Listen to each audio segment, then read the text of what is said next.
겸손의 덕이 최상의 경지에 오르기 위한 7가지에 대해서 지금 말씀을 드렸습니다. 첫째는 굉장히 자신이 나약하고 부족한 존재라는 것.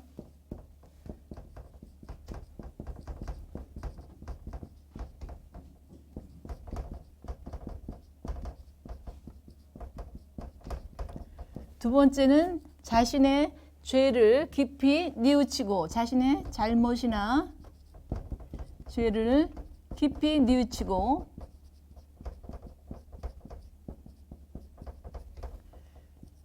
남들에게 훤히 알리고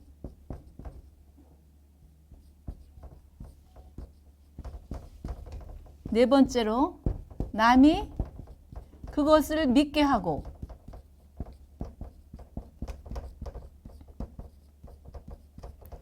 다섯 번째로 그 남들의 비난과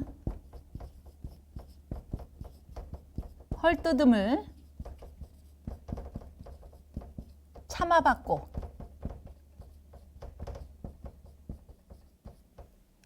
여섯 번째 이렇게 비난, 헐뜯음을 또 모욕을 당해도 성내지 않으며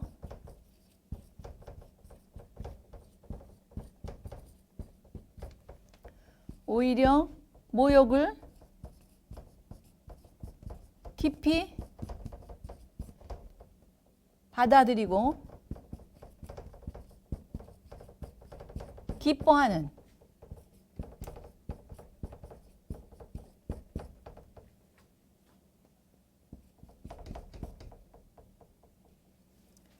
그런데 이제 이렇게 7가지의 과정을 거쳐서 성성의 길로 가는데 겸덕이 이러한 과정을 거친다. 그런데 어떤 사람의 경우에는 내가 뭐 이런 잘못이 정말 드러날 것 같다.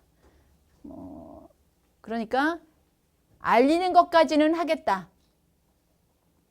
그런데 그것을 남들이 믿는 거는 바라고 싶지 않는 경우도 있다는 거죠. 그래서 어떤 분이 이렇게 질문을 했습니다. 그러면 자신이 잘못한 것도 있고 뭐 죄를 지은 것도 있는 그러한 부분 안에 남에게 알렸다면 이 사람들이 그러면 굉장히 겸손한 그러한 경지로 그래도 중간 정도는 간 게 아닙니까? 이제 이렇게 여쭈니까 그거 아니라는 거죠. 왜냐하면 드러날 것 같으니까 드러나느니 아싸리 내가 알린다 해서 알리는 것까지는 할 수 있지만 그 남이 그것을 자신의 잘못이나 죄를 믿게 하고 싶지는 않다라는 거죠.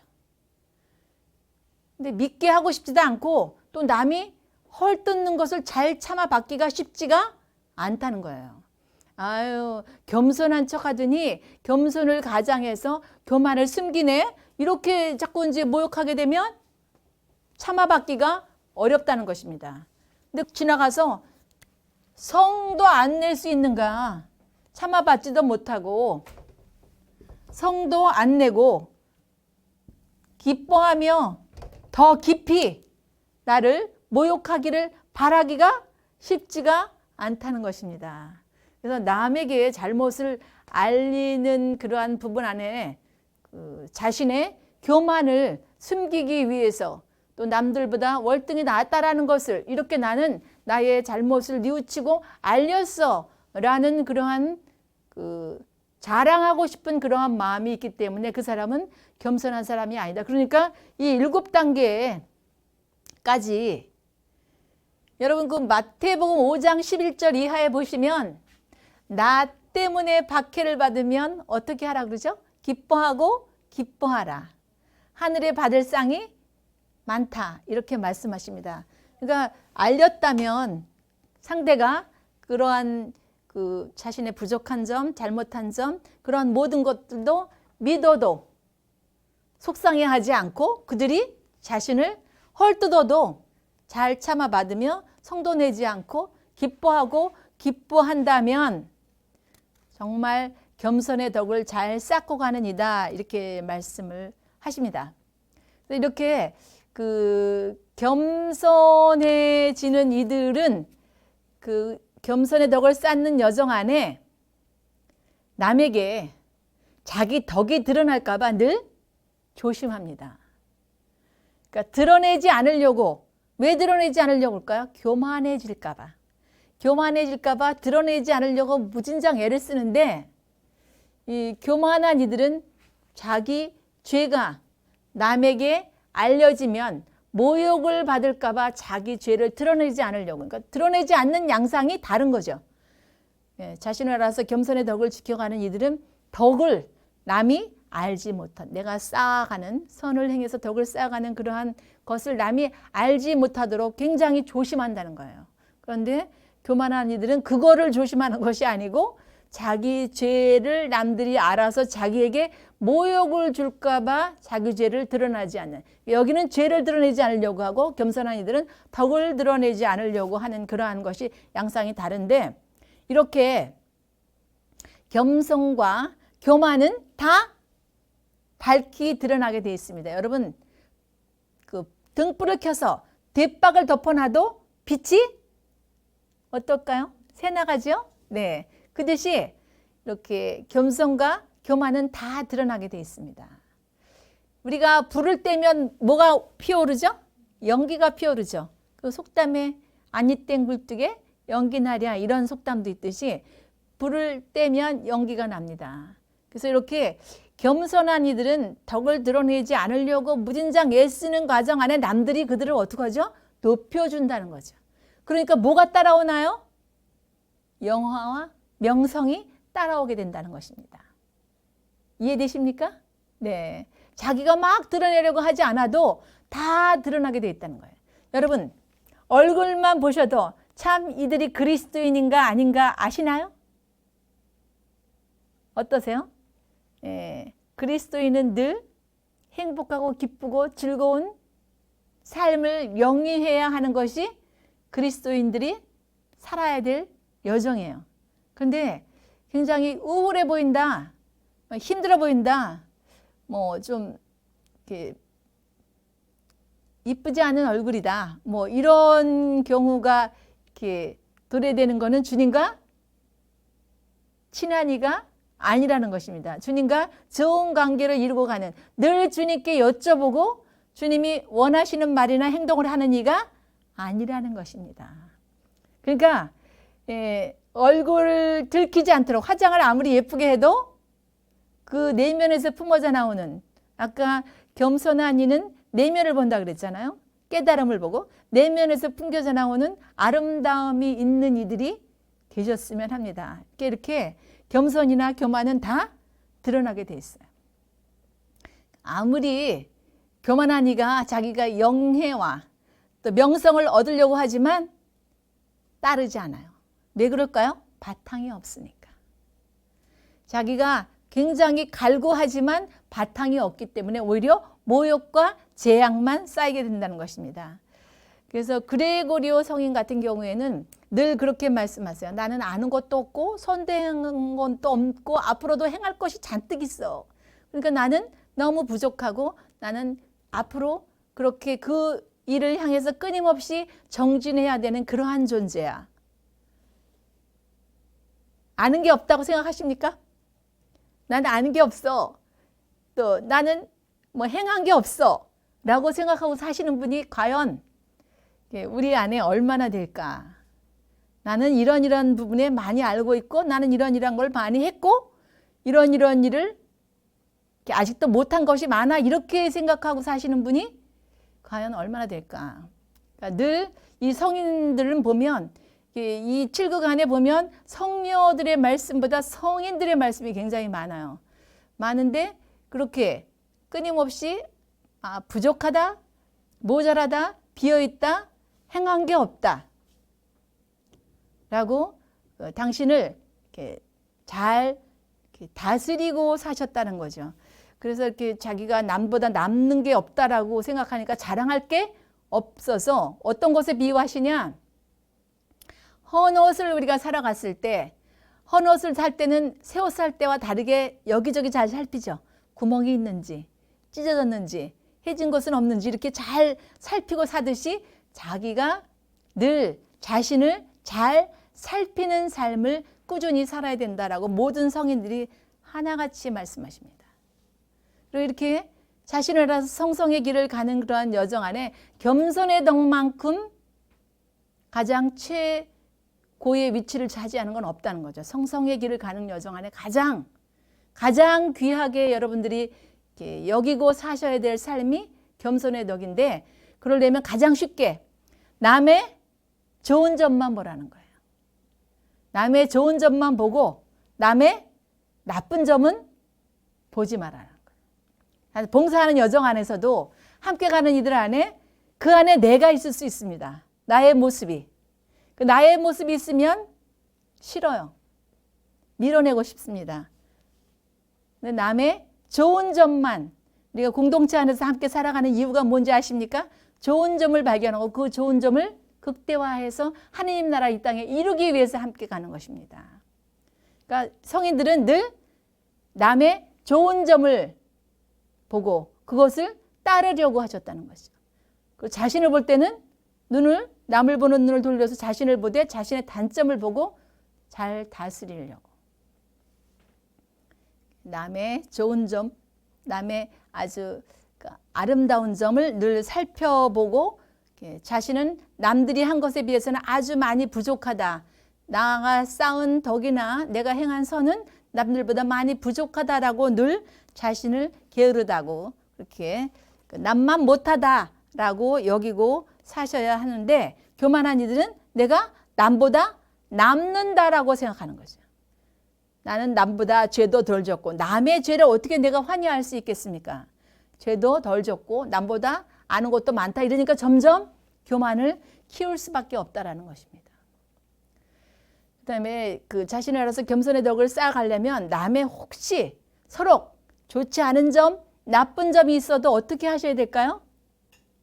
용서해 주어야 한다는 것입니다.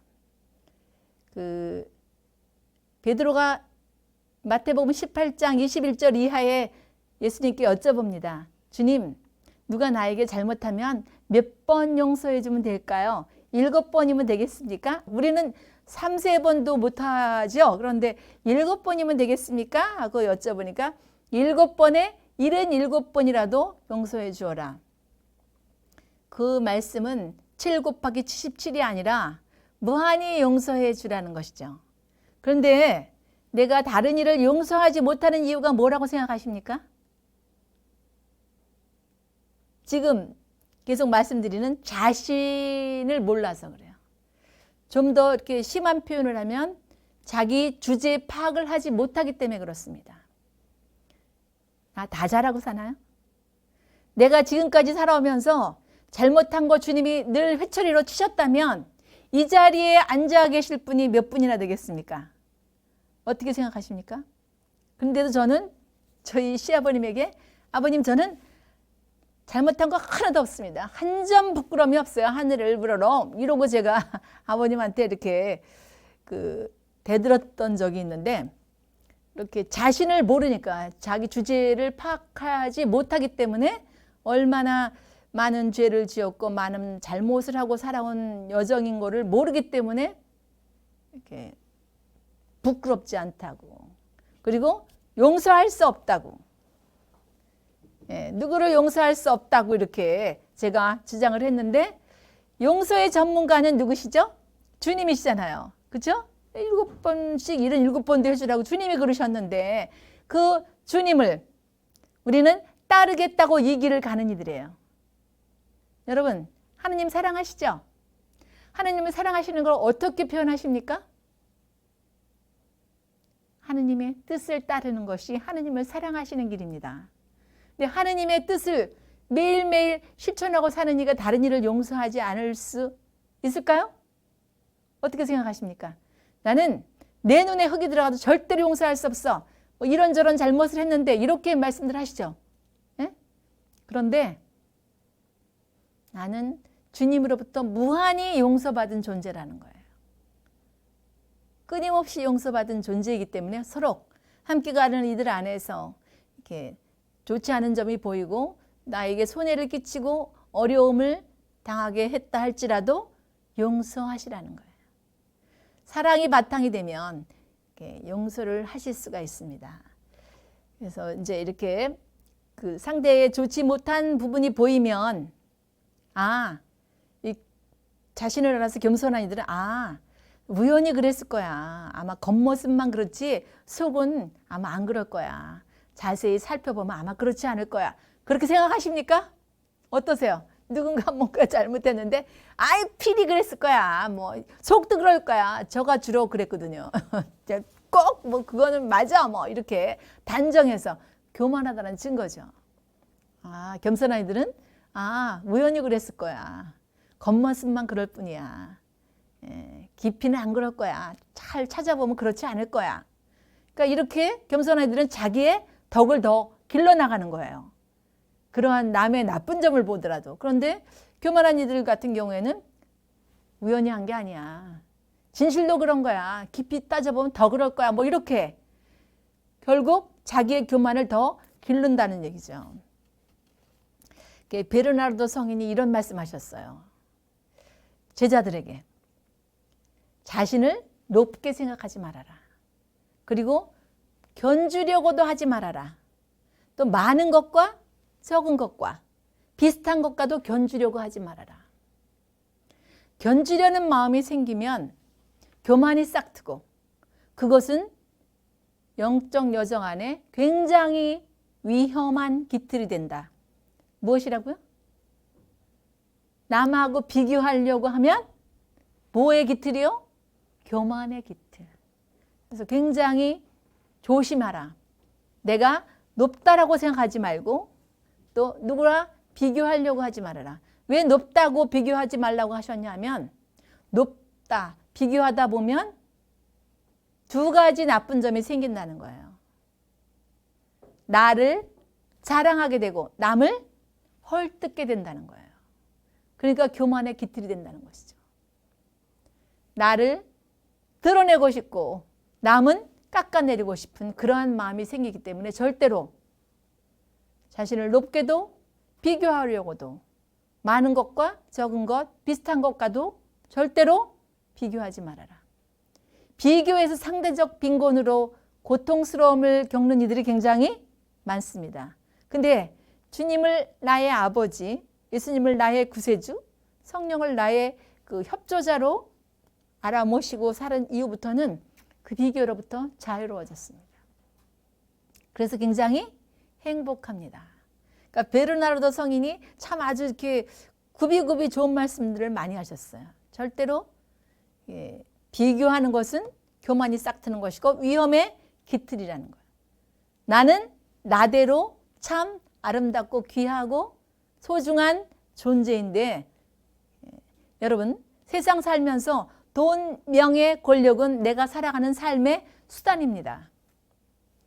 우리가 목적은 주님의 뜻을 이 땅에 실현하는 것입니다. 그 영원하지 않은 것에 그 수단에 목이 메어서 영원한 것을 포기하는 그러한 어리석은 그러한 누를 범하지 않으려면 이렇게 비교하지 마셔야 합니다. 그리고 이제 그 자신을 알아서 겸손의 덕을 지켜가는 그러한 여정 안에 내가 남에게 알려지기를 바라지 마셔야 해요. 그리고 나 스스로도 그러한 선을 행해서 덕을 쌓았다라는 그러한 것을 알려고 하지 마시라는 거예요. 남에게 알려지기를 바라지 말고 나 스스로도 그렇게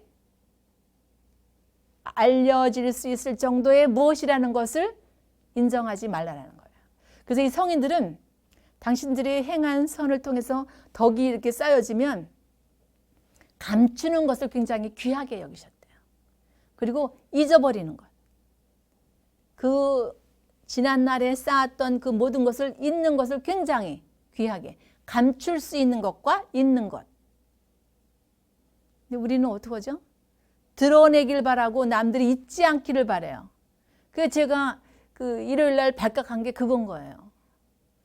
드러나고 싶은 욕망이 있었던 거죠. 그리고 알려지기를 바라고 싶었던 욕망이 있었던 거예요. 끊임없이 그 교만의 욕망은 그 양파 껍질을 벗겨도 이렇게 끊임없이 까지듯이 끊임없이 다양한 방법으로 여러 방면으로 그렇게 유혹하고 공격하고 충동질해 옵니다. 근데 이 성인분들은 그렇게 자기가 행한 선을 통해서 덕이 쌓여진 것을 늘 감추고 다 잊어버리고, 그렇게 우리도 그런 것을 한번 이렇게 흉내내는 삶을 사시는 것이 어떨까 권해보고 싶습니다. 그러니까 지금까지 살아온 날보다 앞으로 살 날이 얼마 남지 않았다라는 그러한 생각을 하고 행할 선이 아직도 굉장히 많다라는 것을 늘 살피시라는 거예요. 그래서 신앙생활은 끊임없이 시작입니다. 오늘 이 현재부터 시작. 끊임없이. 그래서 멈추면 안 된다는 거예요. 신앙생활에 휴가가 있으면 안 됩니다. 방학이 있으면 안 됩니다. 멈추면 안 된다는 거예요. 멈추면 이미 뒤로 가는 거예요. 성성의 길을 향해서 끊임없이 가는 여정 안에 잠깐 휴가하고 서 있어요. 그러면 뒤로 물러나게 된다는 것입니다. 하느님께 귀의하기 전까지 멈추면 안 돼요. 신앙생활하는 여정 안에 명심하셔야 됩니다. 방학이나 휴가가 있으면 안 됩니다. 꾸준히 그분의 빛을 향해서 끊임없이 걸어가셔야 나의 그림자가 점점 비단에 없어지게 된다는 것입니다. 그래서 끊임없이 앞을 향해서 가다 보면 앞을 향해서 나가는 한 걸음은 뒤로 물러나가는 한 걸음과 같다라는 말씀과 같이 끊임없이 앞을 향해서 가셔야 돼요. 우리가 아주 큰 배가 아닌 자그마한 배를 타고 물살이 굉장히 심한 어떤 강을 거슬러 올라가는데 노를 끊임없이 젓지 않으면 이 배는 어떻게 될까요? 떠밀려 내려가게 되겠죠. 똑같습니다. 신앙의 여정도 끊임없이 그 작은 배로 거세게 흐르는 물을 거슬러 올라가듯이 끊임없이 노를 저어서 올라가는 그러한 매일매일이 새로운 시작으로 삶을 살아내는 그리스도인들이 되셔야 합니다. 옛날에 드하인이 있었습니다. 여러분 초등학교 교과서에도 예전에 나왔던 이야기인데, 드하인이 있는데 아주 열심히 충직하게 주인 마음에 드는 그러한 삶을 살아냈어요. 근데 이제 내일이면 이제 속량해서 나갈 수 있는 날인데 주인이 새끼를 꼬라고 이제 짚을 갖다 놓고 마당에다 새끼를 꼬라고 이제 새끼를 갖다 놨어요. 짚을 이제 그러니까 이제 새끼줄을 꽈서 이제 무엇을 한다는 말은 알려주지 않고 짚을 갖다 놔서 새끼를 꼬라고 그랬는데, 한 하인은 그 예전과 동일한 마음으로 충직하게 얇게 잘 꽉고, 한 하인은 뭐 내일이면 나가는데 그냥 어때까지는 주인 마음에 들게 했지만 이제 내 마음대로 알아서 꽉, 그래서 아주 성글게 꽉어요. 그런데 주인이 마당에다 동전을 한 가득 풀어놓으면서 꿰서 가져가라고.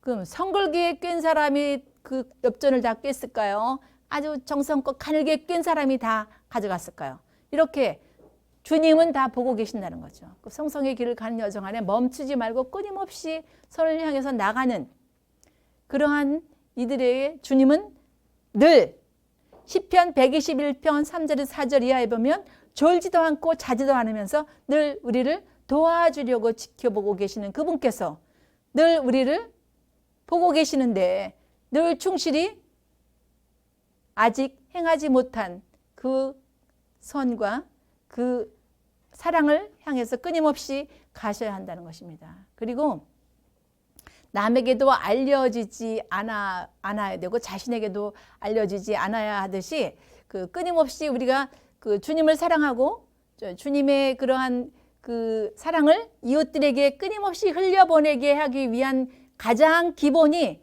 자신을 알아서 겸손의 덕을 쌓는 것이기 때문에 그러한 덕을 끊임없이 쌓아서 계속해서 가는 그 여정 안에 우리가 다른 이들에게 구원의 은총의 전달자가 되어야 된다는 것입니다. 그 밑바탕이 자신을 알아서 겸손해지는 것이라는 것이죠. 그러니까 하느님과 통로가 깨끗하게 왔다 갔다 해야 그 하느님의 보화가, 그 은총이, 그 사랑이 우리를 통해서 다른 이들에게 자연스럽게 흘러갈 수가 있습니다. 이 길은 굉장히 넓어요. 누구나 다 들어갈 수 있는 길이에요. 그런데 루카복음 9장 57절에서 62절 사이의 말씀에 보면 어떻게 되어 있습니까? 이렇게 당신을 따르고 싶습니다. 뭐 이렇게 말씀하시는데 난 뭐 아버지 장례를 치르고 오겠습니다. 이렇게 말하는 사람도 있고 또 가족들과 작별 인사를 나눠야 되겠습니다. 이렇게 말하는 사람도 있었어요. 그러자 주님은 그러죠. 그 여우도 굴이 있고 하늘 나는 새도 보금자리가 있는데 사람의 아들은 머리 들 곳조차 없다 하시면서 쟁기를 잡고 뒤를 돌아보지 마라. 그 말씀을 하십니다. 끊임없이 성성의 길을 가는 여정 안에 나는 이래서 어렵고 저래서 어렵고 가다가 이렇게 멈추지 마시라는 거예요. 끊임없이 하느님의 사랑을 실천하는, 아까 말씀드렸죠? 하느님의 사랑을 실천하는 것은 그분의 뜻을 이루어드리는 것이고 그분의 뜻을 이루려면 나는 길이요 진리요 생명이신 그러한 요한복음 14장 6절 이하에 나오는 예수님의 말씀이죠. 나를 통하지 않고는 아무도 아버지께 갈 수 없다. 한 그 예수님의 그 삶을 본받고 따라 사는 그러한 여정 안에 자신을 알고 겸손의 덕을 쌓아서 하느님께 귀하시는 그러한 예수 그리스도의 제자들이 되셔야 합니다. 이렇게 이제 성성의 길을 가시는 그 많은 성인들의 말씀을 이렇게 보면 당신이 그 빛이 만방에, 아까 아타나시오 성인도 그 빛이 만방에 펼쳐지니까 천리길을 마다 않고 많은 이들이 따라와서 그분의 가르침을 이렇게 따르고 그 삶을 살았다는 말씀을 드렸는데 만방에 비춰도 빛이 비치지 않는 것 같이 어두워서 볼 수 없는 것 같이 하셨고 또 당신이 천하를 들 수 있는 그러한 힘이 있다 할지라도 그러한 힘을 사용하지 않으셨으며 당신을 통해서 하나님의 능력이 드러나도 다 잊고 사셨다는 거예요. 그러니까 잘 쌓은 그러한 많은 그 선을 행해서 덕을 쌓은 그런 것들을 잘 감추시고 드러내지 마시고 또 쌓았던 것을 다 잊고 지금 새로 시작하는 그리스도인들은 현존하는 미래로서 새로 시작하는 끊임없이 그 성성의 길을 가는 예수 그리스도의 제자들이 되시기를 간절히 소망합니다. 마치겠습니다. 마친 기도로 성모성과 영광성 봉헌하겠습니다. 성부와 성자와 성령의 이름으로 아멘. 은총이 가득하신 마리아님 기뻐하소서. 주님께서 함께 계시니 여인 중에 복되시며 태중의 아들 예수님 또한 복되시나이다. 성모 마리아님 이제와 저희 죽을 때 저희 죄인을 위하여 빌어주소서. 아멘. 영광이 성부와 성자와 성령께 처음과 같이 이제와 항상 영원히 아멘. 성부와 성자와 성령의 이름으로 아멘. 감사합니다.